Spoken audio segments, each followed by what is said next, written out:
প্রবাসী টিভি সারা বিশ্বে বাংলাদেশ। আমি এখন আছি গুলশান একে। আপনারা দেখতে পাচ্ছেন লেকের যে পাশটা, এই পাশের এই কর্নারের বিল্ডিংটাই হচ্ছে ইউনাইটেড আরব আমিরাতের ভিসা সার্ভিস সেন্টার। বাংলাদেশের প্রত্যেকটা থানা, জেলা এবং বিভাগ, আহ,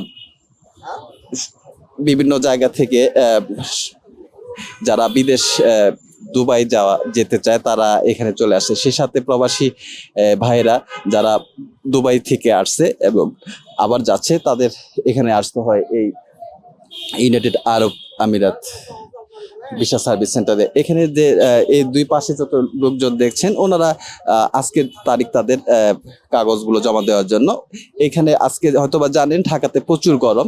এই গরমের কারণে এই গাছের নিচে এসে সাধারণ যারা বিদেশগামী এবং প্রবাসী ভাই যারা দুবাই যাবে, তারা এসে এখানে গাছের নিচে বসে একটু ঠান্ডা অনুভব করে।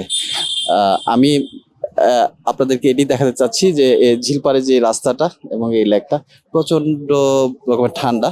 মানুষজন এখানে এসেই বসে থাকে।